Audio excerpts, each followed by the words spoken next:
नाजरीन, आजकल गंदम की काश्त का एक नया तरीका जिसे हम पटड़ियों पर काश्त कहते हैं, बेड प्लांटिंग कहते हैं, वो रवाज पा रहा है।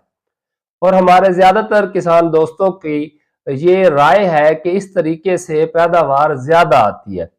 मगर मैं आपको बताता चलूं कि ये जो पटड़ियों पर काश्त है, ये हर इलाके के लिए, हर किस्म की जमीन के लिए यकसा मौजू नहीं है, बल्कि चंद खास किस्म की जमीनें और खास इलाकों में ये बेहतर परफॉर्म करता है। मसलन जो ज्यादा कलराठी जमीनें हैं, चिकनी, छम्ब, रक्कड़ जिन्हें हम कहते हैं, या यूं समझ लें कि हमारे जो धान के मरकजी इलाके जाते हैं, जहां पर जमीन में पानी खड़ा रखकर धान को पाला जाता है, वाफिर मिकदार में पानी लगाकर पाला जाता है, तो उन जमीनों में ये तरीका आपको वाकई ही जो ड्रिल काश्त है या छटा काश्त है उसकी निस्बत ज्यादा पैदावार भी देगा और इससे पानी की भी बचत होती है। मगर हमारे वो इलाका जात जहां पर रेतली किस्म की जमीनें हैं या हल्की मैरा या मैरा किस्म की जमीनें हैं,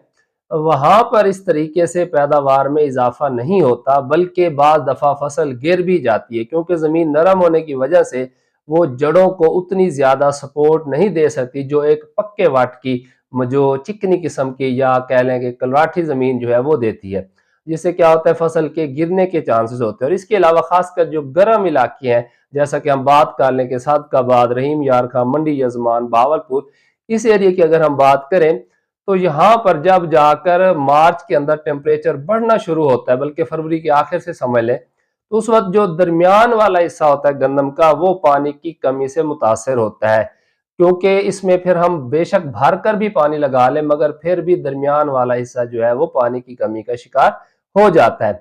तो आप लोगों ने, अगर आपका ताल्लुक धान के मरकजी इलाके से है, आपकी जमीन कलराठी है, बेशक अगर आपका ताल्लुक जनूबी पंजाब से भी हो मगर जमीन चिकनी हो, भारी किस्म की जमीन हो, यानी वहां पर आप धान काश्त करते हैं, पानी खड़ा रहता है, कद्दू करके काश्त करते हैं, तो इन जमीनों में आप ये तरीका अपना सकते हैं। उससे आपकी पैदावार भी बढ़ेगी और पानी की भी बचत होती है। अब इसे काश्त करने के भी दो तरीके हैं। एक तो है कि आपने जो वत्तर जमीन है उसको आपने तैयार किया, खाद बीज का छटा किया और उसके बाद 2.5 फुट के फासले पर